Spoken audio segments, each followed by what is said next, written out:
ዘውዱ ሾው በመላው አውሮፓ የሚኖሩ ኢትዮጵያውያንና ትውልደ ኢትዮጵያውያን በማህበራዊ ኢኮኖሚያዊና ፖለቲካዊ ጉዳዮች ዙሪያ ያላቸውን ሁለንተናዊ ተሳትፎና እምቅ የህይወት ተመክሮ በጥልቀት የሚዳስስ በይዘቱ ለየት ያለ በአዝናኝ ገጠመኞች የተሞላና በማራኪ ጨዋታዎች የተኳለ ቴሌቪዥን ፕሮግራም ዘውዱ ሾው ቁም ላለው ቁም ነገር ሲሹም ለተዝናኖት በያሉበት ዘውዱ ሾው።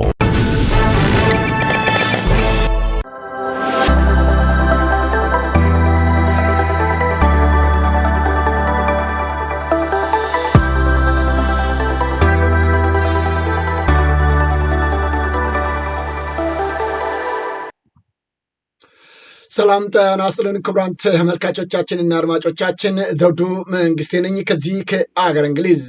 የዝግጅት ክፍላችን ለእናንተ ክቡራን ተመልካች አድማጮቻችን የምናቀርባቸው ዘገባዎች አሁንም እንደቀጠሉ ነው የሚገኙት። ከደቂቃዎች በፊት ዜና ማቅረባችን የሚዘነጋ አይደለም። አሁን ደግሞ እንግዳ ይዘንላችሁ ነው የመጣ ነው። በተለይም በኢትዮጵያ የሚስተዋለውን ችግር፣ መከራ፣ እርዛት፣ ጦርነት የበዛባትን ሀገራችን ወደ ነፃነት፣ ወደ ፍትህ፣ ወደ እኩልነት፣ ወደ ሰላማዊነት ለመመለስ የሚታገሉ የፋኖ ኃይሎች አሁንም በትጥቅ ትግል ላይ ነው የሚገኙት። እየተፋለሙ ነው የብልጽግናውን አገዛዝ። ሀገራችን ኢትዮጵያ ወደ ቀድሞ ታሪኳና ክብሯ እንድትመለስ መስዋዕትነት እየከፈሉ የሚገኙት የፋኖ አባላቶች ወገኖቻችን አሁንም ትግሉን አጠናክረው ቀጥለዋል። ታዲያ ብልጽግና በፋኖች ውስጥ በመግባት መከፋፈልን፣ ልዩነትን ለመፍጠር የሚያደርገው ትግል በፍጹም እንደማይሳካም እየገለጹ ነው የሚገኙት።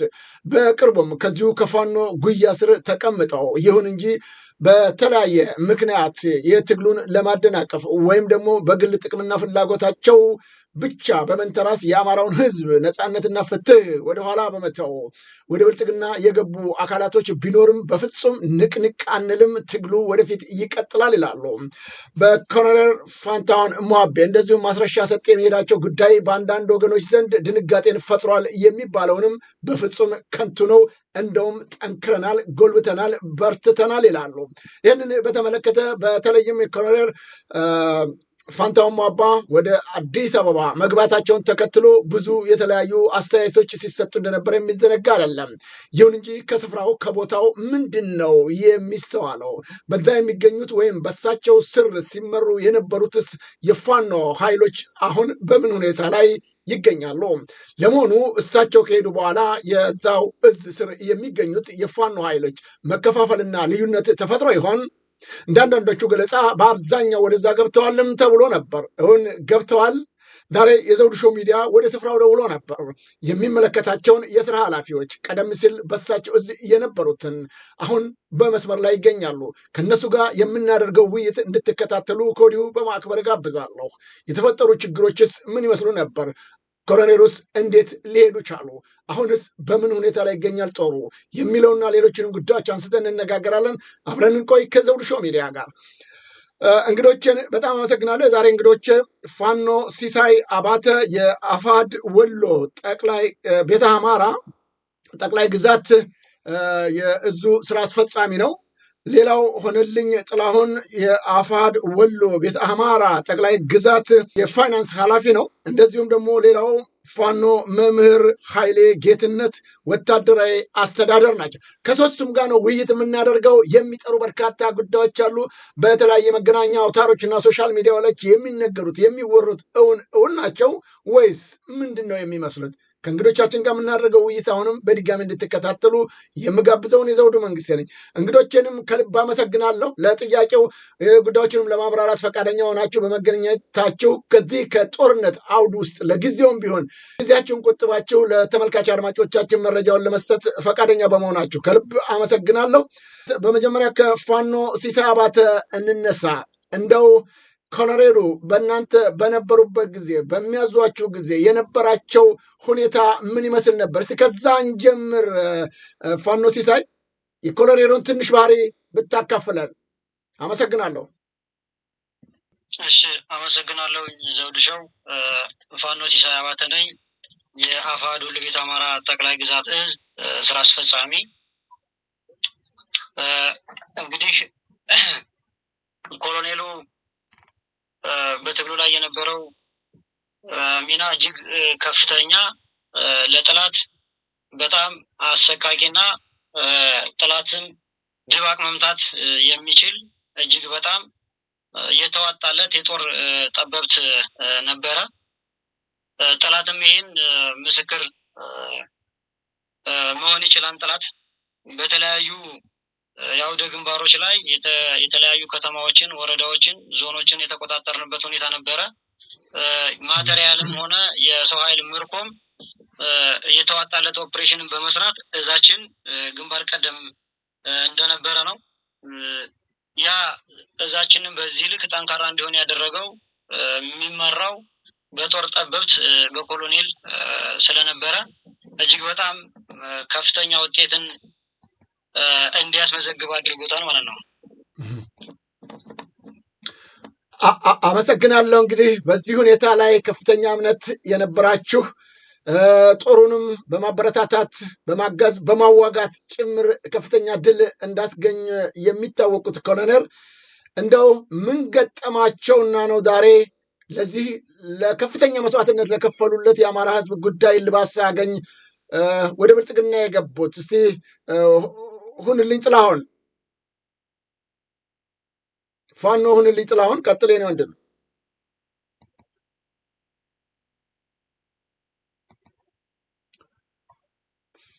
መስመሩ እንግዲህ እያስቸገረ ይመስለኛል። ፋኖ ከሌለ መምህር ፋኖ መምህር፣ እሺ ቀጥል።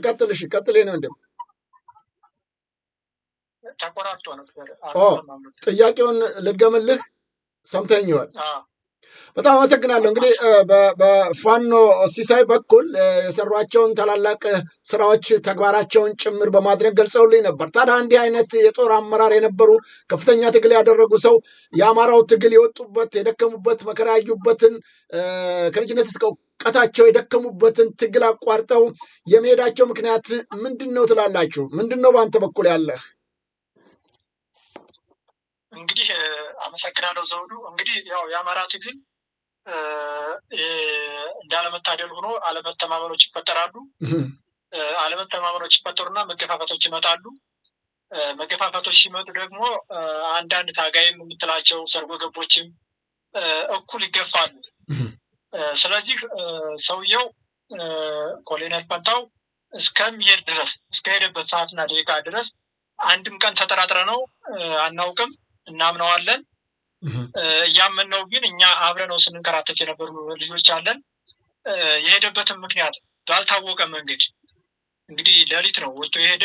ከሄደ በኋላ ነው እኛም መረጃው የደረሰና ስለዚህ ተገፍቻለሁ አይነት ስሜት የተሰማው ነው የሚመስለው። አንዳንድ የምናነበውም ነበረ ከፊቱ ላይ።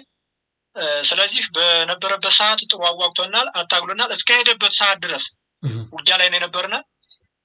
ከሄደ በኋላ ያለው ግን ጦራችን አሁን እንዳለ ነው። በቃ አንድም የፈረሰ ጦር የለም። ባለበት ነው፣ ባለበት አቋም ነው። ወደዛ እንመለሳለን።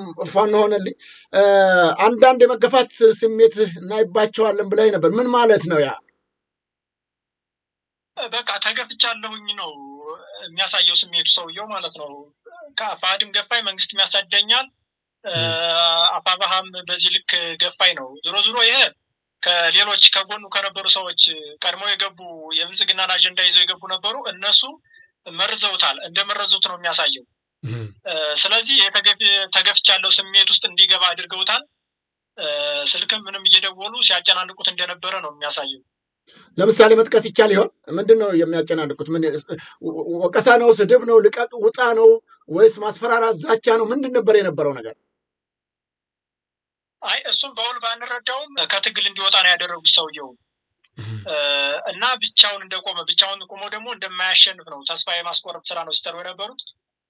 ይህን ደግሞ ከዚሁ ሆኖ መታገል ነበረበት። ምክንያቱም አንዱ የትግል እንትኑ መገፋት ነው። መገፋትን መቋቋም ነበረበት። ተገፍቶም ከሆነ እውነት ይህን ነው ሲያሳዩ የነበሩት። አመሰግናለሁ። ፋኖ ሆነልኝ። ወደ ፋኖ መምህር ኃይሌ ልምጣ። እንግዲህ በዛለት ማታ ላይ ነው እናንተ በውጊያ ላይ በነበራችሁበት የድሮን አሰሳ ሁሉ ይከናወን ነበረ። ይሁን እንጂ መጥፋታቸው ነው የተረጋገጠውና ቅድም እንደገለጻችሁልኝ በሁለታቸውም በኩል ምንም አይነት ጥርጣሬ አልነበረንም ብላችኋል። ጠፉ ሲባል ስሜታችሁ ምን ይመስል ነበር? ጦሩም ጭምር በዛን ሰዓት ፋኖ መምህር ኃይሌ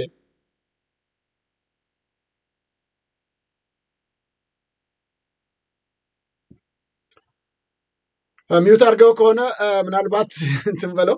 ፋኖ መምህር ኃይሌ ሚዩት ላይ ነህ? እሺ፣ አመሰግናለሁ ዘውዱ።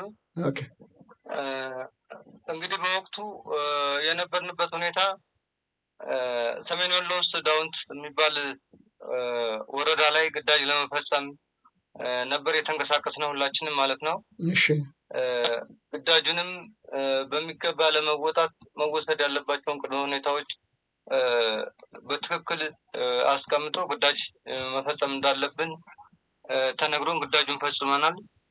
ከዛም በኋላ ግን አንተ እንደገለጽከው ከፍተኛ የሆነ የድሮን አሰሳ ነበረ። በዛ ምክንያት ወደ ኋላ ቦታ ሽፍት አድርገን ተንቀሳቅሰን ነበር። በዛውም ቦታ ሁላችንም ተቀምጠን በነበርንበት ሰዓት ቦታ ይዘን እያለ ሌሊት ላይ እንግዲህ ያወቅነው ነገር የለም፣ ሲንቀሳቀስንም ያወቅነው ነገር የለም። አዲስም እሱ ለሱ መሄድ ምክንያት የሚሆኑ ያየናቸው ነገሮች የሉም ነበር። ስለዚህ በዛ ያለን ጥላት ተንቀሳቀሰ የሚል መረጃ ደረሰን። በዛን ሰዓት ሰራዊቱን አነቃንቀን ለመንቀሳቀስ ሞከርን። ከዛም በኋላ እሱ ያለበትን ሁኔታ ስንጠይቅ በወቅቱ አላገኘነውም ነበር። ምንድነው ይሄ ሁኔታ ብለን ግራ ቀኙን ስንመለከት እሱ ከጎናችን አልነበረም። እንግዲህ በሌሊት ነበር የነበረው፣ ሁሉ ነገር ሚስጥር ነበር። ከዛም በኋላ ጦሩ ቦታ ሲያዝን ጦሩን ካስያዝን በኋላ ያሉትን ሁኔታዎች፣ ችግሮች በትግል ውስጥ እንደሚያጋጥም ጦሩንም ሰብሰብ አድርገን ምክር አዘል የሆኑ ማረጋጋት ስራ ሰራን። ከዛም በኋላ ይህን ስራ ከሰራን በኋላ ያው ሁላችንም አካባቢውን ለቀን ሽፍት አድርገናል። አሁን ላይ ጦራችን ሰለቸን ሳንል 24 ሰዓት ሙሉ ማድረግ መቻል ያለብንን ቅድመ ሁኔታዎች እያደረግን በስነ ልቦና ገንብተናል። አሁንም ጦራችን አለ ወደ ነበረበት መንፈስ ተመልሷል ማለት ነው። ያለው ሁኔታ ነው ወንድሜ። ከልብ አመሰግናለሁ መምህር ፋኖ መምህር ኃይሌ። ወደ ፋኖ ሲሳይ እንመለስ። እንግዲህ አንተ የጦሩ የእዙም ስራ አስፈጻሚ ነህ። በጣም ቅርበትም ከሳቸው ጋር ይኖራል ብዬ አስባለሁ ጦሩንም በማዘዝ በኩልና ወደኋላ እንመለስ እስቲ። እንግዲህ እሳቸው እንደገለጻችሁልኝ በጣም ጦሩን በመምራት ትልልቅ ጀብዶችን እንድትፈጽሙ ትልቅ አስተዋጽኦ እንዳበረከቱ ጠቁመዋልና ያን ዕለት የድሮን ጥቃት ለመፈጸምና ወይም ደግሞ ውጊያ በተከፈተበት ሰዓት ትዕዛዙን ሲሰጥ የነበረው ማን ነው? እሳቸውስ የት ነበሩ በወቅቱ? ፋኖ ሲሳይ ሚዩት አድርግና ቀጥል። አንሚዩት አድርገ። እሱ በድጋሚ አመሰግናለሁኝ ዘውድሸው። ያው እንግዲህ ጦሩን ሲመራው የነበረው እንግዲህ ጦሩን ሲመራው የነበረው እንግዲህ ያው እንደነገርኩህ ኮሎኔሉ እንግዲህ የተዋጣለት የጦር ጠበብት ነው። አይደለም ቀርቶ ለኢትዮጵያ ለአፍሪካ አይደለም ቀርቶ ለአፍሪካ ለኢትዮጵያ ለአፍሪካ በጣም አለ የተባለ የተዋጣለት የጦር ጠበብት ነውና ካርታ ጥሮ በስነ አስወጥቶታል። እየጣበት ነው ያለው። ማን ነው የቀረው? ሁንልኝ ነህ። በጣም ያሳዝናል። ተመልካች አድማጮቻችን፣ ያው ኔትወርኩ ፋኖ መምህር ኃይሌ አንተ ነህ መሰል የምትታየኝ።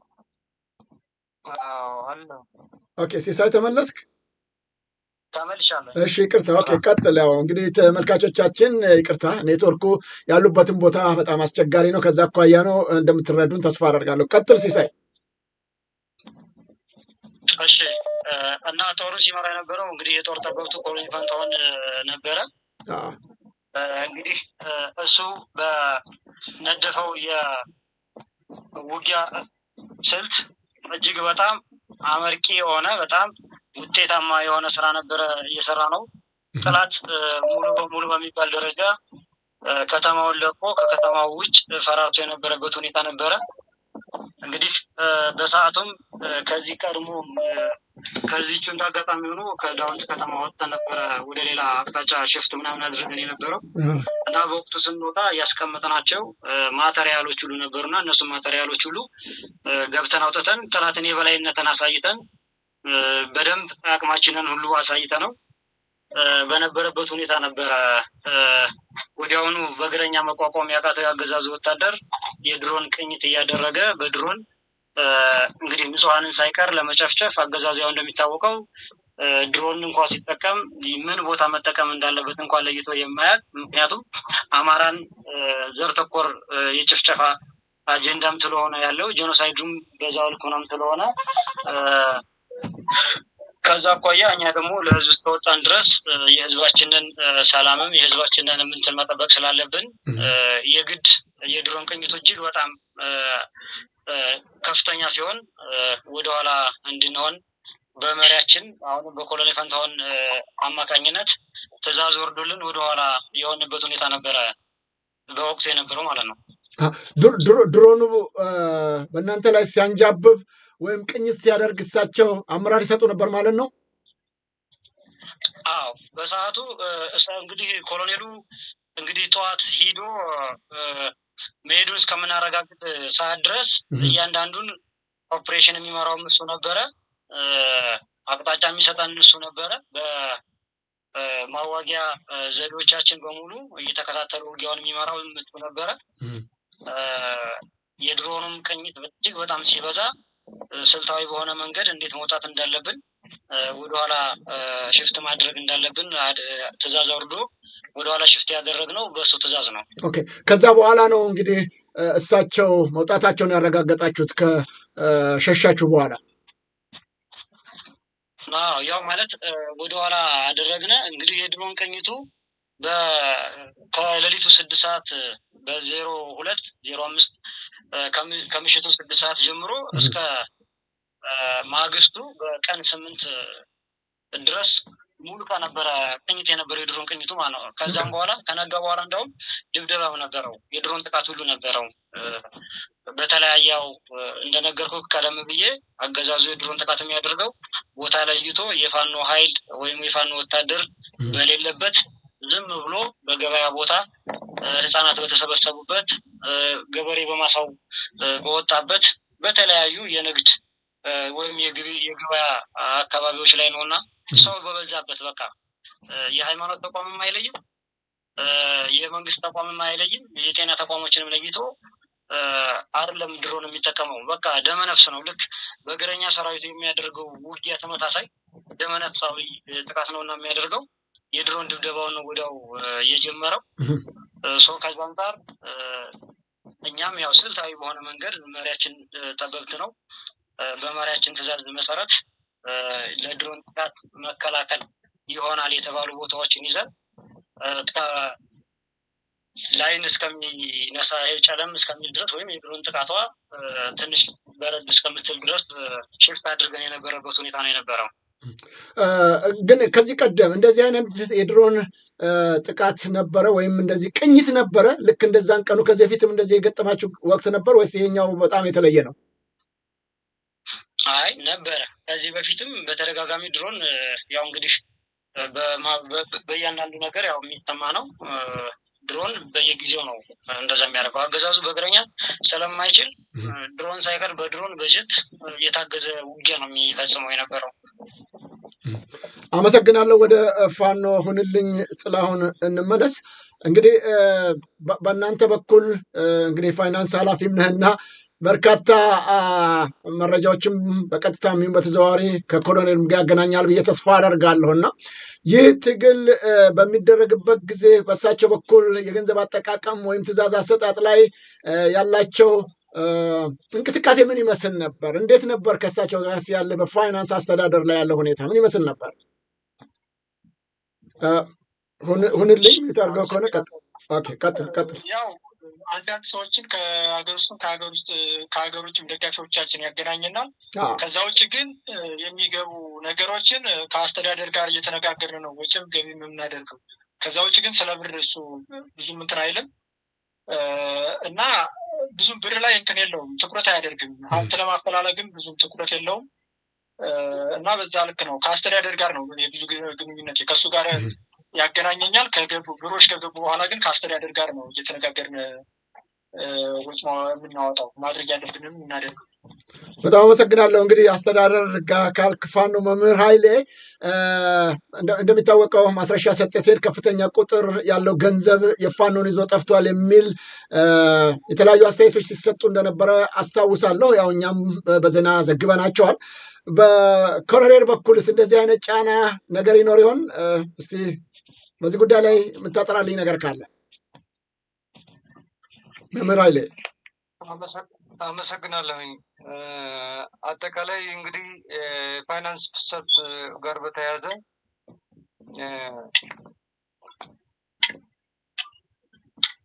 ኦኬ፣ እየሰማና አይደለም። ቀጥል ፋኖ መምህር ኃይሌ። ያስቸገረ ነው መሰል። ይሰማሃል? ተመልካቾቻችን እንግዲህ የኔትወርኩን ጉዳይ እንደምትረዱን ተስፋ አደርጋለሁኝ።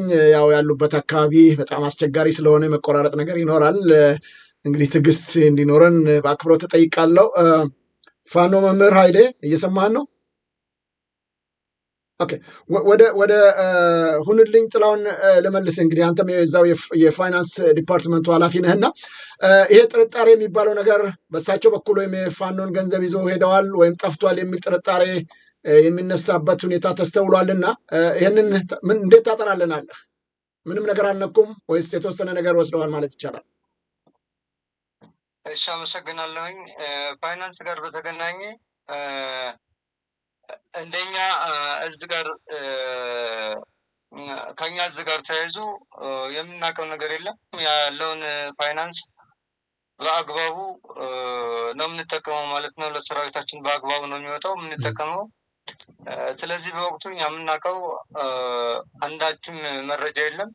ስለዚህ የወሰዱትም ነገር እንዳለን ያየነውም ነገር የለም። ምንም አይነትም መረጃ የለንም። ከልብ አመሰግናለሁ ፋኖ ሁንልኝ ጥላሁን። ወደ ፋኖ ሲሳይ አባተ ልመለስ። እንግዲህ ይህ ትግል ከፍተኛ መስዋዕትነት የሚያስከፍል ነው። አንዳንድ ምስሎችም እዚህ እያየሁ ነኝ ያለሁት። የምክር አገልግሎት ወይም ደግሞ ጦሩን ስታረጋጉ የሚያሳዩ ምስሎችንም እያየንን ያለ ነው። ተመልካች አድማጮቻችንም ይከታተላሉ። ምናልባት እናንተ ማየት የምትችሉ አይመስለኝም። ከዛው ከእናንተ ያገኘሁት መረጃ ነው። ይህንን ምን ነበር ይሄ እንግዲህ እሳቸው ከሄዱ ከስንት ሰዓት በኋላ ነው ይህንን ለጦሩ ምክር ሀሳብ ወይም ማበረታታት ሀሳቦች በቀጣይ ምን ማድረግ እንዳለባችሁ የገለጻችሁላቸው? ፋኖ ሲሳይ አመሰግናለሁ። ያው እንግዲህ ጓዶች እንደገለጹት ያው እንግዲህ እሳቸው ሂደው እጃቸውን ለመንግስት ምናምን ሰጡ እንደተባለ ዜናውንም እንደሰማነ ሚዲያ ላይም ተሰራጭቶ ስለነበረ ከዛ በኋላ ሰራዊታችንን ሰብሰብ አድርገና ከጠዋቱ 3 ሰዓት አካባቢ ላይ ሰብሰብ አድርገን ሰራዊታችንን አይዟችሁ፣ ዞሮ ዞሮ በትግል ሂደት ውስጥ እንደዚህ አይነት ነገር ይከሰታል። የመጀመሪያም አይደለም የመጨረሻም ሊሆንም አይችልም። ስለዚህ በትግሉ ውስጥ የአመራር ክደት፣ የአባል ክደት እስከዛሬም የነበረ ወደፊትም የሚኖር ነውና የወጣንለት ዓላማ ላንጨርስ የጀመርነውም ትግል እስካላደለ ድረስ ከግለሰቦች ላይ የሚወደቀ በግለሰቦች እጅም ያለም ስላላደለ ትግላችንን መራራ ነውና ስለዚህ የወጣንለት ህዝብ አለ። በዛ ልክ ጠንከር ብለን አደረጃጀት ፈጥረን በሄዱትም አመራር ተክተን ትግላችንን ማስቀጠል አለብን። ተስፋ የመቁረጥ ስሜት እንዳይታይባችሁ። ትግሉ ተስፋ የሚያስቆርጥ ሳይሆን እንደውም ተስፋ የሚያለመልም ነው። በየአጋጣሚ የሆነ እንቅፋት ሲገጥምህ እንቅፋቶች ለትግል ጥንካሬ ናቸው ብለን ነው የምናስበውና ከዛ አንጻር እንደውም ድክመቶቻችንን የምናይበት ሁኔታ ነውና ማንኛውም ሰራዊት መደናገጥ እንደሌለበትና ትግሉን በተሻለ መንገድ እንደምናስቀጥለው ለሰራዊታችን የሞራል ግንባታ ሰጥተን ቀጣይ ምን ማድረግ አለብን የሚልም ቀጣይ አቅጣጫ ምናምን ይዘን ሰራዊታችን በሞራል በልበ ሙሉነትና በኮንፊደንስ እንዲንቀሳቀስ ያደረግንበት ሁኔታ ነው የነበረው። እዛው አንተው ጋር ልቆይ። ፋኖ ሲሳይ አባተ እንደህንን ነገር ስትነግሯቸው መጀመሪያ ከዱ ወይም ወደ አዲስ አበባ ወይም ኢትዮጵያ ገብተዋል የሚለውን ዜና ስትነግሩ ምን ነበር ምላሹ ከፋኖቹ? በጣም ጥሩ። በሰዓቱ ያው ዞሮ ዞሮ በዛው በዙሪያው አካባቢ ስለነበር የነበር ነው ያው በነበረበት አካባቢ ወይም ኮሎኔሉ በሰጠበት ቀጠና ስለነበርና የተፈጠረው ነገር በሚገርም ሁኔታ ሄሊኮፕተር ነው ወዳው የመጣው። ወታደራዊ ሄሊኮፕተር ነበር የመጣውና ሄሊኮፕተሯ እሱን አንስታ ስትመልስ እንግዲህ ሰራዊታችን እንደውም በወኔና በቁጭት ዲሽቃ በማጥመድ ሄሊኮፕተሯን ለማውረድ በጣም ተደጋጋሚ ከ10 ያላነሱ የዲሽቃ ታክሶች ሁሉ ነበር የነበሩት። በአጋጣሚ ነው ያው ሄሊኮፕተሯም አቅጣጫ ቀይራ ምናምን ሄደችብንና ታርጌት አናደርጋ ቀረን እንጂ ሰራዊቱ በዚህ ልክ ነበረ እልህ ውስጥ ነበር እንደውም የነበረው እንጂ ምንም አይነት ተስፋ የመቁረጥ ስሜትም ውስጥም አልነበረም። ይልቅስ መሪያችን ያንን ያክል ዋጋ ከፍሎና ያንን ያክል ደክሞ ተንከራቶ በዚህ ልክ ክሬዲቱን ዜሮ በማድረጉ በጣም ነበረ ያዘነው ሰራዊታችን። ፋኖ ሲሳይ ሄሊኮፕተሯ የወረደችው ወደ የሆነ ማሳ ውስጥ ነው፣ ውድማ ምናምን ያለበት አካባቢ እህል የተሰበሰበበት። እዛ ጋር ብዙ ወታደሮች ሲሯሯጡ እናያለን። ምንድን ናቸው እነዛ? ምንድን ነው ወደ ሄሊኮፕተሯ ሲሮጡ የነበሩት? የመከላከያ ኃይል ናቸው ወይስ ምንድን ናቸው? ወይስ ሚኒሻ ምንድን ናቸው? ኦኬ፣ እኛም እንግዲህ ያየናቸው ያው ሶሻል ሚዲያ ላይ ሲዘዋወር ነው ያየነው። ዳውንት ከተማ ገበያ አካባቢ ነው ሄሊኮፕተሩ ያረፈችው። ያው አገዛዙ እንግዲህ ግንባር ፈጥሮ ሲዋጋ ምንም አይነት ምርኮኛ የሚሆን ድልም አስመዝግቦ አያውቅም። ሁሌ ኪሳራ ነው።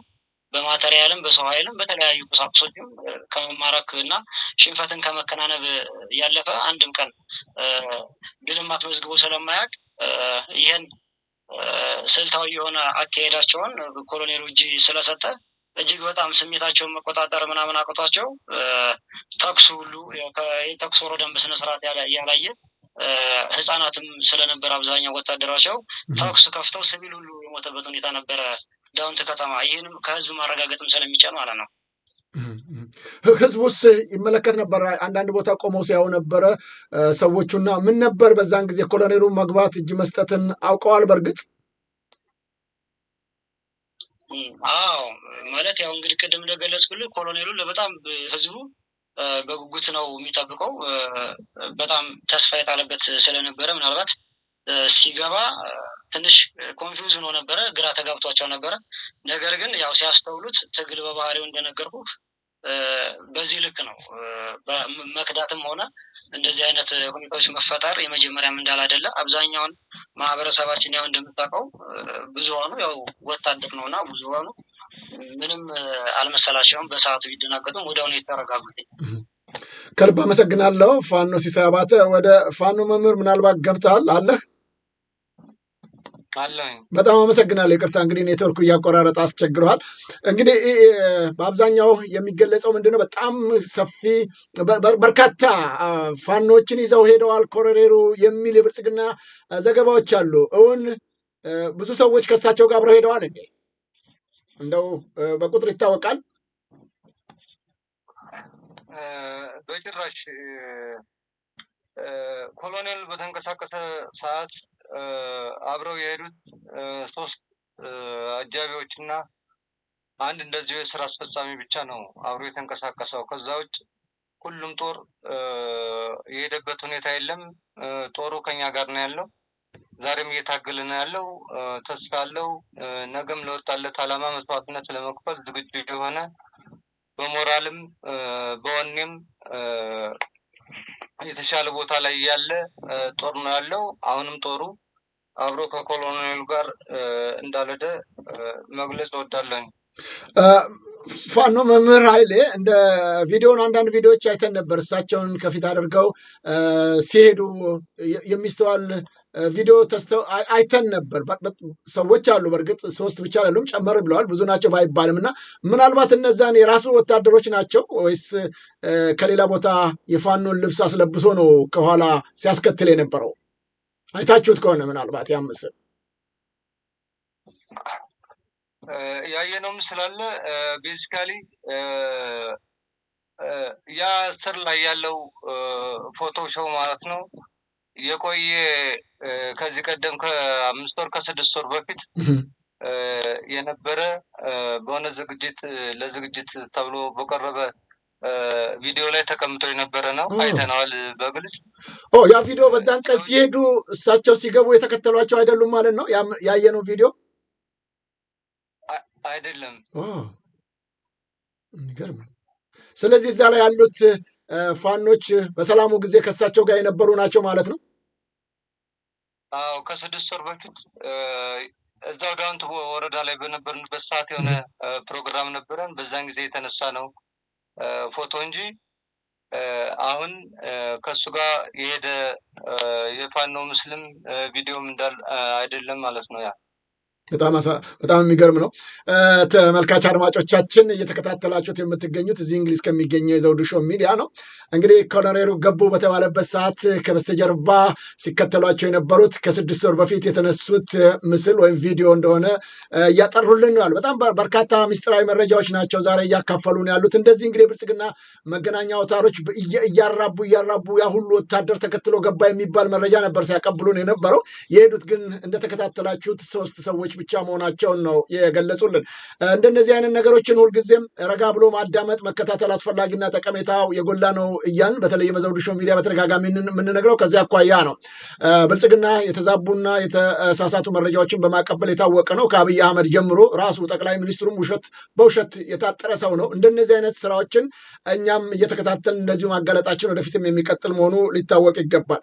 በጣም አመሰግናለሁ። በእውነቱ እንደዚህ መረጃዎችን በማጥራታችሁ እጅግ ትልቅ አክብሮት አለን። አሁንም ጠንካራ ስራ እንደምትሰሩ ተስፋ እናደርጋለን። ወደ ፋኖ ሁንልኝ ጥላውን ልመለስና እስቲ ወታደሮቹ እንግዲህ ፋይናንስ ችግር በጣም እንዳለ የሚታወቅ ነገር ነው። በተለያየ ምክንያት አቅም የላችሁም። ይህም በተመለከተ ወታደሮቹ እንደው የገንዘብ እጥረት አለብን፣ ያስፈልገናል፣ እንደዚህ ያደርግናል የሚል ጥያቄ ምናልባት እንደ ፋይናንስ ኃላፊነትህ የሚነሱ ጥያቄዎች ይኖሩ ይሆን ወይስ እንደው ትግሉ ላይ ብቻ ነው ፋኖቹ አተኩረው ለነጻነት ህይወታቸውን መስዋዕት እየከፈሉ የሚገኙት? ወይስ አንዳንድ ጊዜ ውዝግቦች ይመጣሉ በፋይናንስ አጠያየቅ በኩል የገጠመ ነገር ካለ? እሺ፣ አንዳንድ ጥያቄዎች ይመጣሉ። ያው ሁሉንም ነገር ሰውየው ይዞት የሄደ ስለሚመስላቸው በእርግጥ ሙሉ አደረጃጀቱ አልፈረሰም፣ እንዳለ ነው። የፋይናንስ አደረጃጀቱም የውጭ አደረጃጀቱም እንዳለ ነው። ሰውየው ነው የሄደ። በእርግጥ የሚነሱ ጥያቄዎች አሉ። ደጋፊው ስለተወዛገበ አሁን የፋይናንስ ድጋፍ የለም ከሀገር ውስጥም ከሀገር ውጭም። ምክንያቱም ሁሉዎችንም ግንኙነቶች ሲያደርግ የነበረው ሰውየው ነው። ራስ ኮሎኔሉ ስለሆነ ሲያደርግ የነበረው ታች ያለ አመራር ምንም አይነት ግንኙነት ስላልነበረው አንዳንድ ጥያቄዎች ይነሳሉ። የፋይናንስ ምንጫችን ምንድን ነው የሚሉ ጥያቄዎች ይነሳሉ። ይህን ደግሞ ለህዝባችን ማሳወቅ ነው፣ ስራ እየሰሩ ማሳየት ነው። ጦሩ እንዳለ ህዝባችን እንዲያውቅልን እንፈልጋለን። ሰሞኑን ራሱ የቆሰሉ ቁስለኞች አሉ በዳውንቱ ኦፕሬሽን በዳውንቱ ውጊያ እና እነሱ ጥያቄ ያነሳሉ። ምንድን ነው እየሆነ ያለው? እንዴት ነው? ስለዚህ አሁን እኛ የምናደርገው ጦራችን እንዳለ መሆኑን ማሳወቅ ነው። ሙሉ ጦራችን አለ፣ ያያችሁት ነው። በቪዲዮም ያያችሁት ነገር አለ። ስለዚህ ምንም የተደናገጠ ነገር የለም። ጦሩ እንታገላለን ነው እና አሳውቁልን ነው እንዳለን አሳውቁልን፣ ህዝብ ይወቅ እንዳለን፣ እንዳልገባን ይወቅልን ነው የጦሩ ጥያቄ። ስለዚህ ህዝባችን እንዲያውቅ እንፈልጋለን፣ እንዲደግፈን እንፈልጋለን። በዚሁ አጋጣሚ ምን መልእክት አለ? እንደው በተለይም የፋይናንስ ከፍተኛ ችግሮች እንዳሉ እንረዳለን እና በተለይም በውጭ የሚገኘው ማህበረሰብ ምን እንዲያደርግ ትፈልጋላችሁ? አመሰግናለሁ። ያው ትግሉ ከግለሰብ እጅ ላይ የተንጠለጠለ እንዳልሆነ ማሳያ ጦራችን ከእጃችን ላይ እንዳለ መሆኑን ሊታወቅልን እንፈልጋለን። ይህ በመሆኑ ደግሞ ህዝባችን እንዲደግፈን እንፈልጋለን። ከወትሮ በተለየ አሁን ላይ በቁጭት የተነሳሳ ወጣት ነው ያለው። አሁን አንድም ጦር ሰውየው ከሄደ ጀምሮ የሄደብን የለም። ስለዚህ ጦራችን እንዳለ ስለሆነ የወሎ ቤት አማራ ጠቅላይ ግዛት አባሉም አመራሩም እንዳለ ነው። በቃ ስለዚህ ይሄ እንዳለ ስለሆነ ህዝባችን እንድግፈን ነው የምንፈልገው፣ እንድንጠነክር ያድርገን። ወጣቶች አመራሮች አሉ። እነዚህን አመራሮች ወደፊት እያመጣን ስራ እንሰራለን። በትግል ሂደት ውስጥ መክዳት ያለ ነው፣ መስዋዕት ያለ ነው፣ መቁሰል ያለ ነው። እኒህ እንዳሉ ያውቃል ጦሩ። ምክንያቱም መግዳት አሁን አይደለም የተጀመረው፣ ከአሁን በፊትም የነበረ ነው። ስለዚህ ምንም መደናገጥ አያስፈልገውም ህዝባችን ነው የምለው። አመሰግናለሁ። ከልብ አመሰግናለሁ። ፋኖ ሁንልኝ ጥላሁን። ወደ ፋኖ መምህር ኃይሌ ጌትነት ልመለስ። እስቲ በአንተ በኩል ስ ይህንን የፋይናንስ አስተዳደር ነህና በሌሎችም ጉዳዮች ላይ የምታክለው ነገር ካለ አንሚዩት አድርገውና ቀጥል። እሺ፣ አመሰግናለሁ። ቀጥል እስቲ። እየተቋረጠብን አንተ መስመር በጣም ያስቸግራል። ይሰማል? እሺ፣ አመሰግናለሁ። ኦኬ፣ ቀጥል። አመሰግናለሁ። ጓድ ሆነልኝ እንደገለጸው አሁንም በፋይናንስ ችግር ምክንያት ጦራችን ቀጣይ ምን ሊያጋጥመው ይችላል፣ እኛስ ምን ሊገጥመን ይችላል የሚል የወደፊት ስጋት አለብን። ስለዚህ ይሄ ጦር የወጣው ለነጻነት ነው። መስዋዕትነት ከፍሎ የህዝብን ነጻነት ለማረጋገጥ የወጣንን። ስለዚህ ከጎናችን ፋይናንስ ያስፈልገናል፣ ገንዘብ ያስፈልገናል። በስርዓት ጦርም ጦር ሆኖ እንዲቀጥል ማለት ነው። ስለዚህ ማንኛውም ማህበረሰብ በቻለው መጠን እንዲያግዘንና እንዲደግፈን በጥብቅ ማሳሰብ ነው የምንፈልገው። እኛም የተሰጠንን የህዝብ አደራ ጫፍ ለማድረስ ሁላችንም ቃል ገብተናል። ነገም የሚገጥሙን ችግሮች ጭምር መፍትሄ እያስቀመጥን የተጣለብን አደራ ሙሉ በሙሉ ለመወጣት ዝግጁ ነን። አመሰግናለሁ። ከልብ አመሰግናለሁ። ፋኖ መምህር ኃይሌ ጌትነት። ወደ ፋኖ ሲሳይ አባተ ልመለስ። በተለይም በአፋድ በኩል አንድ መግለጫ ተሰጥቶ ነበር። ኮሎኔሉ ከፍተኛ የህመም ችግር አለባቸው ብሎ መግለጫ ሰጥቷል። እናንተ ደግሞ አብራችሁ ነው የምትኖሩት፣ ከእሳቸው ትዕዛዝ እየተቀበላችሁ ነበርና በዚህ በጤንነታቸው በኩል ችግር ያለባቸው መሆኑን ምናልባት የምታውቁት ነገር አለ? ጤንነታቸውስ በትግሉ ላይ እንቅፋት ፈጥሮባቸው ይሆን? እሺ፣ አመሰግናለሁ። ያው እንግዲህ ማንኛውም ሰው እንግዲህ ሲኖር የጤና ውቅታ ምናምን ይገጥመዋል። ነገር ግን ያለበት የጤና ሁኔታ በዚህ ልክ እጅ የሚያሰጥ አልነበረም። እንግዲህ ምናልባት ምክንያት ሆኖ ነው እንጂ እንግዲህ በሽታው ያው አልፎ አልፎ መጣ ሄደት ይላል ማንም ሰው እንደሚታመመው።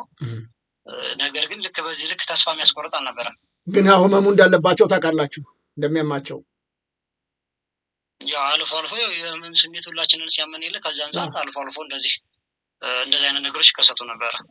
ከልብ አመሰግናለሁ። ፋኖ ሲሳይ አባተ። እንግዲህ እሳቸው ሄደዋል። ጦሩ እስካሁንም አረጋግታችሁታል። ባለበት እንዲቀጥል እየተደረገ ያለ ጥረት አለ። አሁን በእሳቸው ምትክ ማን ነው እየመራ የሚገኘው ጦሩን?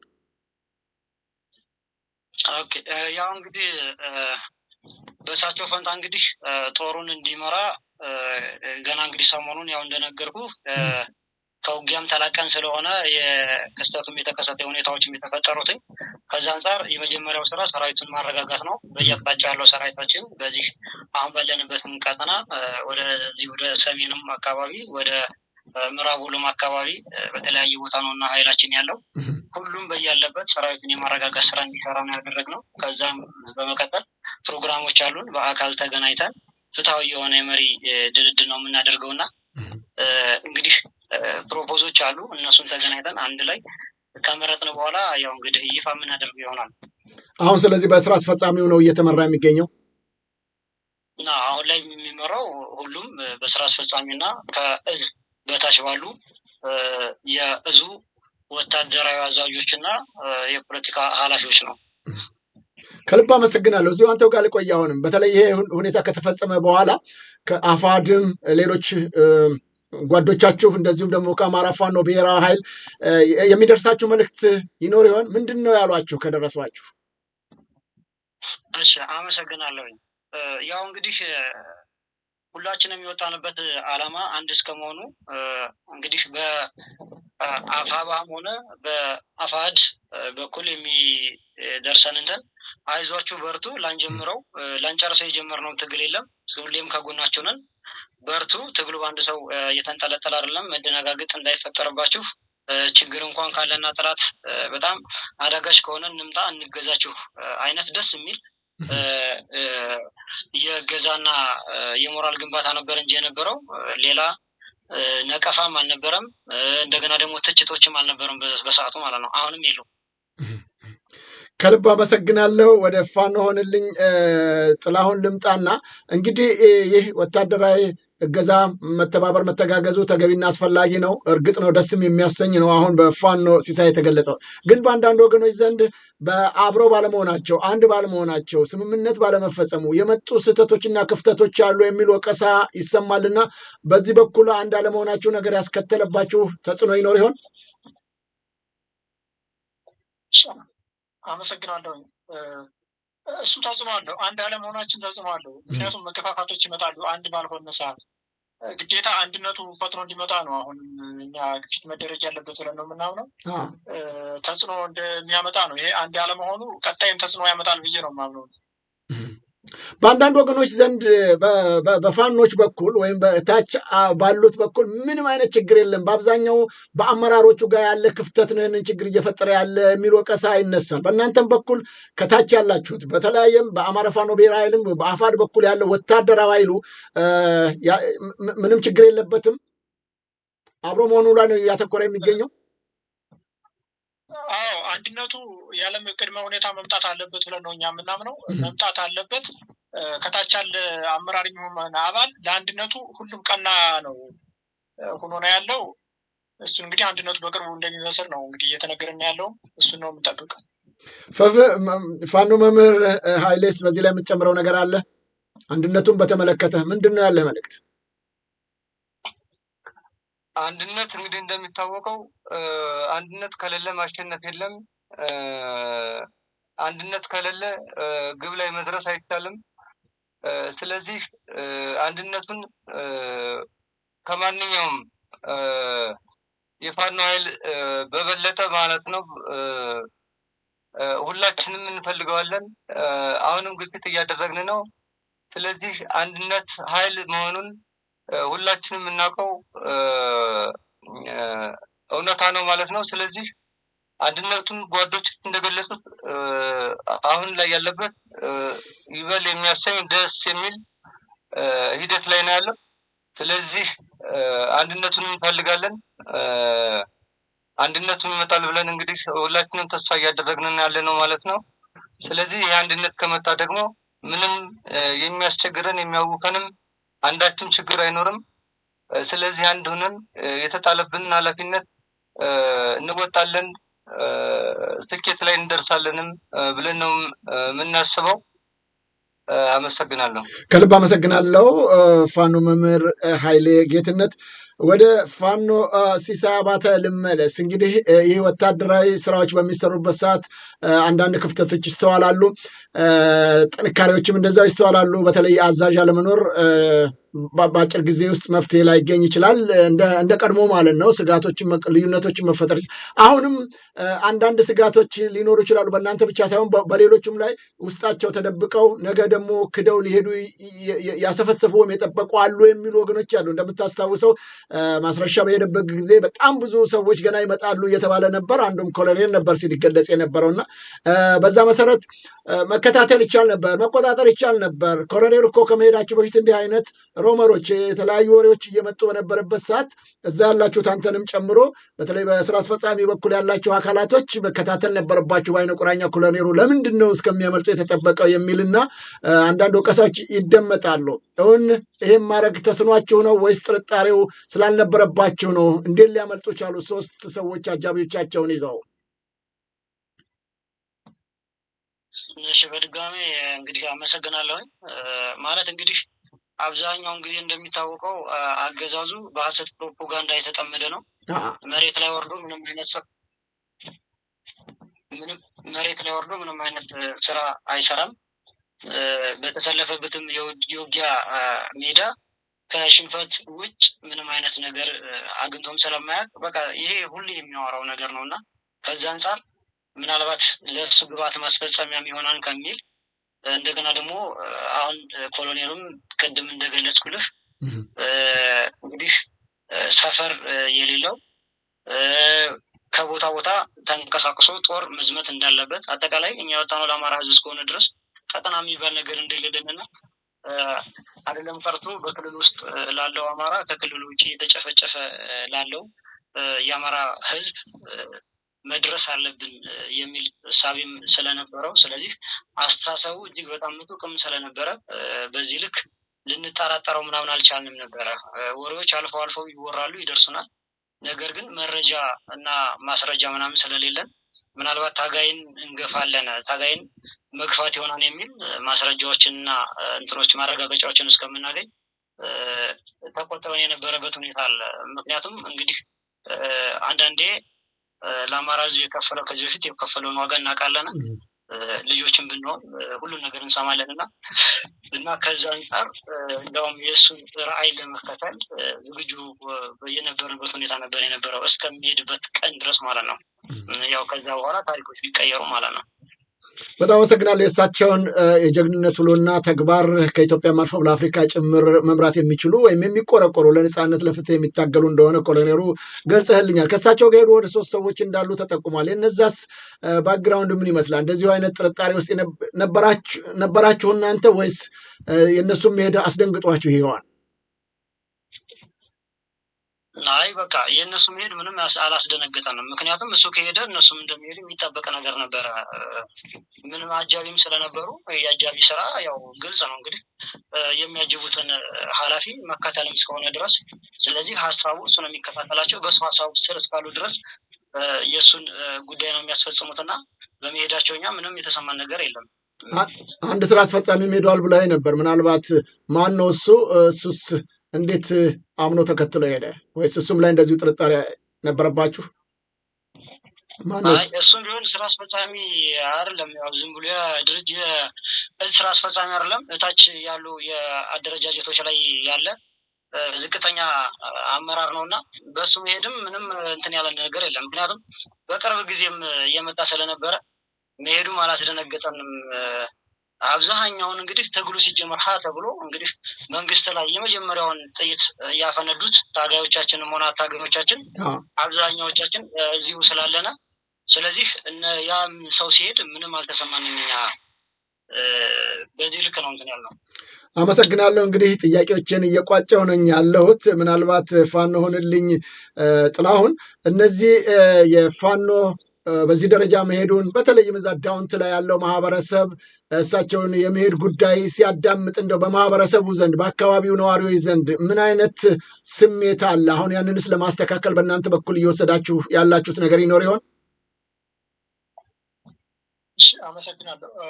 ያው በማህበረሰቡ ላይ የፈጠረው ስሜት በጣም ከፍተኛ የሆነ የመደናገጥና የተስፋ መቁረጥ ስሜት ተሰምቶ ነበረ። ይህ ደግሞ የሆነው ሙሉ ያው ጦሩም ህዝቡም እሱን ሲያምን ስለነበረ ያው ጦሩ የገባ ነበር ህዝቡ የመሰለው። ያው ጦሩን ሲያይ ከሰውየው ጋር ማንም ተከትሎ እንዳልሄደ ሲያይ በትልቅ ተስፋ ላይ ነው ያለው። አላችሁልን፣ አይዟችሁ ወደ ማለቱ ነው የተመለሰው ህዝቡ። ህዝቡንም ጦሩንም ያው እያወያየን ነው ምንም አይነት ተስፋ እንዳይቆርጡ። ትግሉ ተጀመረ እንጂ እንዳልተጨረሰ ቀጣይም እንደምንታገል። ምክንያቱም ብዙ መስዋዕትነት የከፈሉ ልጆች የቆሰሉ ልጆች እዚሁ ነው ያሉት። ከመጀመሪያ ጀምሮ የሄዱ ሰዎች ያልቆሰሉ ብዙም ያልታገሉ በቅርቡ የመጡ ስለሆኑ ነባሩ ታጋይ እንዳለ ስለሆነ ብዙም ህዝቡ አሁን ተመልሷል፣ ወደ ነበረ አመለካከቱ ተመልሷል፣ ወደ ፋኖ ድጋፉ ተመልሷል ህዝቡ። በዛ ልክ ነው ያለው። ከልብ አመሰግናለሁ። ፋኖ ሆንልኝ ጥላሁን። ፋኖ መምህር ኃይሌ የመጨረሻ ሀሳብን እንስማ። በትግሉ ጠንክሮ ይቀጥል ዘንድ ይህ የገባንበት መከራና ስቃይ ይወጣ ዘንድ በተለይም የአማራው ማህበረሰብ ከውጭው ማህበረሰብ በሀገርም በውጭ ያሉት ምን ይጠበቃል? በተጓዳኝም ይህ የፋኖ አመራሮች የሚያጓትቱ አካላቶች በአስቸኳይ ይህንን አንድነትና ስምምነቱን ይፈጥሩ ዘንድ ያለ መልእክት ምንድን ነው? እሺ፣ አመሰግናለሁኝ። እንግዲህ ማህበረሰቡን ማሳሰብ የምፈልገው ጓዶች እንደገለጹት በትግል ሂደት ውስጥ የተለያዩ ችግሮች ያጋጥማሉ።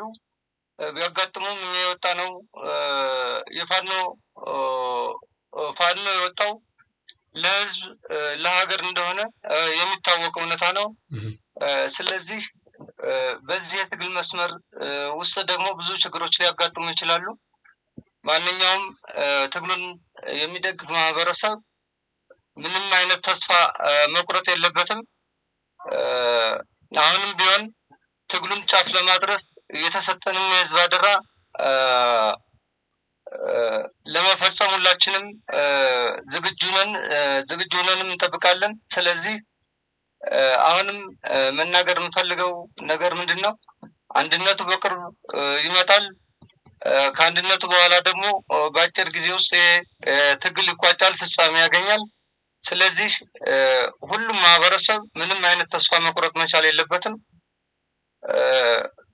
ካሁን ጀምሮ ከዛሬ ጀምሮ ማንኛውም ማህበረሰብ የፋኖን ትግል መደገፍ፣ ማበርታት፣ ማጠንከር አለበት። ምንም አይነት ተስፋ መቁረጥ የለበትም። አለን አሁንም ግብ እስከሚደርስ ድረስ ማንኛውንም ተግባር ለመፈጸም መስዋዕትነት ለመክፈል ዝግጁ ነን። ስለዚህ በተገኘው በማንኛውም አጋጣሚ ማገዝ ያለበትን እንዲያግዘን፣ መስጠት ያለበትን ማንኛውንም ነገር ሳይነፍቅ እንዲሰጡን፣ እንዲያጠነክሩን፣ እንዲያበረቱን ማሳሰብ ፈልጋለሁ። ከልብ አመሰግናለሁ ፋኖ መምህር ኃይሌ ጌትነት፣ እግዚአብሔር ይስጥልኝ። ፋኖ ሆነልኝ ጥላሁንም ያንተን የመጨረሻ ሀሳብ እናዳምጥ። መልእክት ምንድን ነው ለማህበረሰቡ በውጭም በሀገርም ላሉት ኢትዮጵያኖች? አመሰግናለሁ። ያው እንግዲህ ትግል ጄኔራሎች ይጀምሩታል፣ ታች ያሉ አባሎች ያስጨርሱታል። ትግል እንደዚህ ነው። ስለዚህ ምንም አይነት መደናገጥ አይገባውም። የሀገር ውስጥም የሀገር ውጭም ደጋፊያችን ትግሉ ወደፊት ይሄዳል፣ ይጠነክራል። ምንም መደናገጥ አያስፈልግም። የሄደው ግለሰብ ነው፣ ታጋው እንዳለ ነው። ስለዚህ መደናገጥ አያስፈልግም። ግዛችሁን አጠንክራችሁ ቀጥሉ ነው የምለው። ጨርሻለሁ። ከልብ አመሰግናለሁ። ወደ ፋኖ ሲሳይ አባተ ልምጣ። እንግዲህ አንተ የአፋድ ወሎ ቤተ አማራ ጠቅላይ ግዛት የእዙ ስራ አስፈጻሚ ነህ፣ ቅርበትም አለ ከኮሎኔሉም እንደገናም በትግሉ ላይም አመራር ላይ የተቀመጥክ ነህና ቅድም እንደገለጽኩት ይህ የፋኖ ከፍተኛ አመራሮች ወደ ስምምነት ይመጡ ዘንድ ምንድን ነው ያለ መልእክት? ማህበረሰብ ውስጥ በተለይም አሁን ያላችሁበት የአማራ ክልል ማህበረሰብ ጭምር ለእናንተ ምን እንዲያደርጉ ታስባለህ? በተለይም በዚህ በስምምነቱና በንግግሩ ጉዳይ ላይ መሪዎችን የማሳወቅ ጉዳይ ላይ በተመለከተ ያለህን መልእክት ብታስተላልፍ። አመሰግናለሁ። እሺ፣ አመሰግናለሁኝ ዘብሻ። እንግዲህ ያው እኛ ስንወጣ እንግዲህ መራሹ መንግስት ጄኖሳይድ ምናምን ፈጽሞብን ብዙ ስቃዮችን አስተናግደን ነው ወደዚህ ትግል የገባ ነው። ትግሉ ደግሞ ዝም ብሎ እንዲህ በተልካሻ ምክንያት የሚቆምና የሚቋረጥም የሚቋጭም አይደለም። እንግዲህ ከዚህ በፊት በተለይ አሁን እኔ መልዕክት ማስተላለፍ የምፈልገው ይሄ በሰላማዊ መንገድ እጅ ስጡ የሚባል ሂደትን የሚቀበሉ የፋኖ አመራሮችም ሆኑ አባሎች እጅግ በጣም ውርደት መሆኑንም ልነግር እወዳለሁ። ምክንያቱም ከዚህ በፊት በሰላማዊ መንገድ አትግደሉን፣ አታፈናቅሉን፣ ከቦታ ቦታ ተንቀሳቅሰን የመስራት መብታችንን አትንፈጉን፣ አታፈናቅሉን የሚል ጥያቄዎችን በሰላማዊ ሰልፍ ሳይቀር ስናቀርብ ነበርና አገዛዙ ግን እንደውም በተባባሰው ሁኔታ ጄኖሳይዱን በጣም ባቀጣጠለበት ሁኔታ ውስጥ ነው እኛ ወደ ትግሉ የገባ ነውና፣ ስለዚህ የኛ ትግል መራራ ነው። እስከ መጨረሻው ስር ነቀል ለውጥ እስካላመጣን ድረስ ትግላችንን ወደኋላ የምንልበትም ነገር የለም። በሰላማዊ መንገድ እጅ ስጡ የሚባለውም ነገር ይሄ ትክክለኛ ለሆነ ዓላማ ላለው የፋኖ ኃይል አግባብ አይደለምና በዚህ ልክ ድርጅቱም ወደ አንድ እንዲመጣ ላይ ያሉ የድርጅት አመራሮቻችንም እጅግ በጣም እየታተሩ እየሰሩ ያለበት ሁኔታ ነው ያለው። ኦልሞስት በጣም አሪፍ ሁኔታ ላይ ነው ያለነው አሁን። ምክንያቱም ከዚህ በፊትም አገዛዙ ሰርጎ ገቦችን በማስገባት የአማራ ትግል ወደ አንድ እንዳይመጣና በየጎጥ የተበታተነ እንዲሆን ከፍተኛ ስራ ሲሰራ ነበር። ነገር ግን እንግዲህ ይህን የአንድነት ጉዞ ስንጀምር የአንድነት ኮሚቴ አዋቅረን አንድነቱን እንደጀመርን ነው እንግዲህ ይሄ መፍረክረክ ምናምን የመጣው። በተለይ እነዚህ ሰርጎ ገቦች እየደነገጡ እየበረገጉ ወደ መጡበት ቤታቸው እየሮጡ የገቡበት ሁኔታ አለ። ያስደነገጣቸው ይሄ አንድነት ከመጣ ፋኖ ምን ያክል ግዙፍ እንደሆነ ምን ያክል አቅም እንዳለው ታግሎ ማሸነፍ እንደሚችል አገዛዙንም መጣል እንደሚችል ተላዩትኝ። በሜዳውም ተሰልፈው ስላዩት ውጊያውንም በፖለቲካውም ሆነ በህዝብ አያያዙ እያንዳንዱን መዋቅሩን እያንዳንዱን ሂደቱ ምናምን ስለሚያውቁ ድንጋጤ ፈጥሮባቸው ወደ መጡበት ወደ መሸሸጊያቸው ወይም ወደ ብልጽግና የሄዱበት ሁኔታ አለ። እነሱ ከሄዱ ጊዜ ጀምሮ ደግሞ አንድነቱ እጅግ በጣም እየፈጠነና እየተቀላጠፈ ያለበት ሁኔታ ነው ያለውና አሁንም ቢሆን ይበል የሚያስብል የአንድነት ጉዞ ነው ያለው። መሪዎቻችንንም በአፋሕድም ሆነ በአፋብኃ በኩል ያሉ መሪዎቻችንንም እጅግ በጣም እያደነቅን አንድነቱን በቅርቡ ይፋ እንደሚያደርጉልንም በሙሉ እምነት ብንናገር የሚያሳፍረን ነገር የለም ለማለት እወዳለሁ። አንድነቱ በቅርብ ይመጣል። ከልብ አመሰግናለሁ። ፋኖ ሲሳይ አባተ የአፋድ ወሎ ቤተ አማራ ጠቅላይ ግዛት የእዙ ስራ አስፈጻሚ፣ እንደዚሁም ፋኖ ሆነልኝ ጥላሁን የፋይናንስ ኃላፊ፣ ፋኖ መምህር ኃይሌ ጌትነት ወታደራዊ አስተዳደር፣ ሁሉም የፋኖ የአፋድ ወሎ ቤተ አማራ ጠቅላይ ግዛት ናቸው። ሁላችሁንም ለሰጣችሁኝ ጊዜ እንደዚሁም ደግሞ በእውነቱ ምን እንደሚመስል ስላብራራችሁልኝ እጅግ ከልብ አመሰግናለሁ። እግዚአብሔር ይስጥልኝ፣ እግዚአብሔር ይርዳችሁ። ይህ ያሰባችሁበት ያቀዳችሁት ህይወታችሁን እየሰጣችሁበት ያለው ትግል የነፃነት እና የፍትህ ትግል ውጤት ያፈራ ዘንድ አሁንም በውጭም በሀገርም ያለው ከጎናችሁ መሆናችሁን እንድትረዱ በመግለጽ እንዳላችሁትም በአስቸኳይና በአጭር ጊዜያት ውስጥ ይህ ስምምነት ደርሶ መሪዎቻችሁን አውቃችሁ በጋራና በአንድነት የምትሰሩበት ጊዜ እንዲመጣ እኔም ተስፋ አለኝ። አመሰግናለሁ።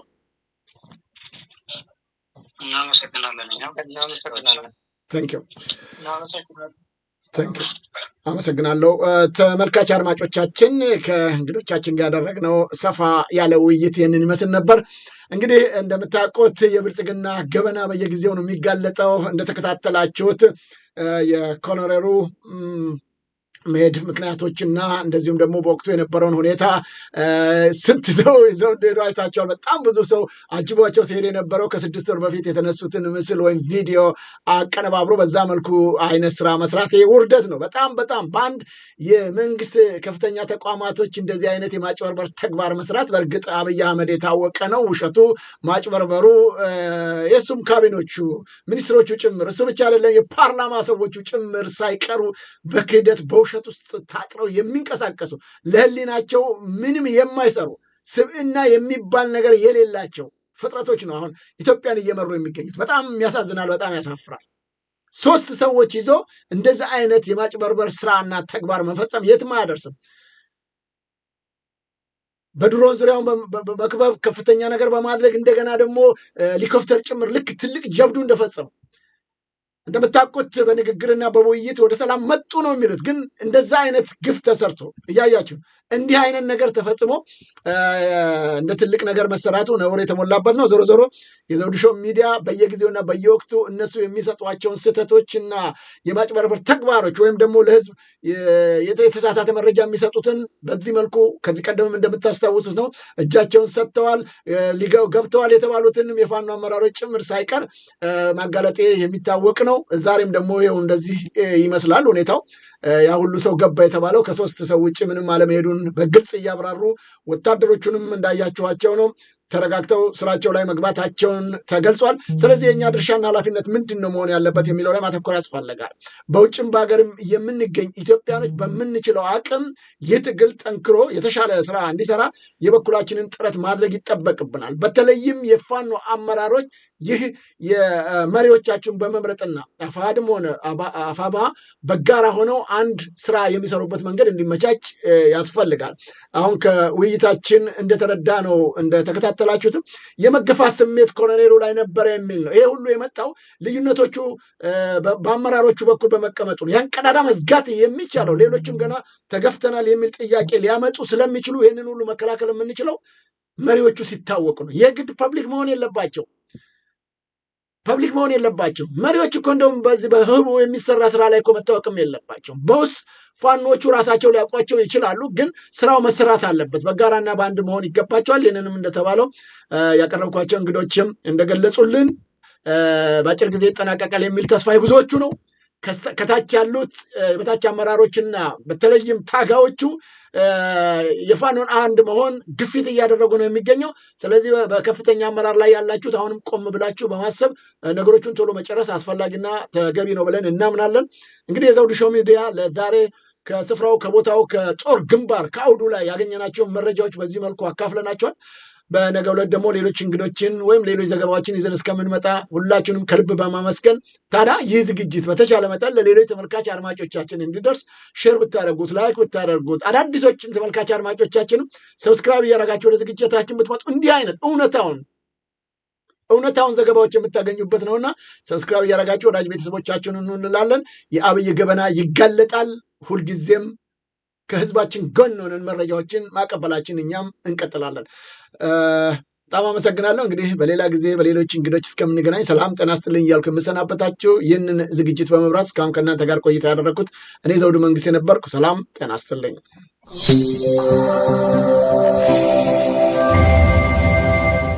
ዘውዱ ሾው በመላው አውሮፓ የሚኖሩ ኢትዮጵያውያንና ትውልደ ኢትዮጵያውያን በማህበራዊ ኢኮኖሚያዊና ፖለቲካዊ ጉዳዮች ዙሪያ ያላቸውን ሁለንተናዊ ተሳትፎና እምቅ የህይወት ተመክሮ በጥልቀት የሚዳስስ በይዘቱ ለየት ያለ በአዝናኝ ገጠመኞች የተሞላና በማራኪ ጨዋታዎች የተኳለ ቴሌቪዥን ፕሮግራም ዘውዱ ሾው ቁም ላለው ቁም ነገር ሲሹም ለተዝናኖት በያሉበት ዘውዱ ሾው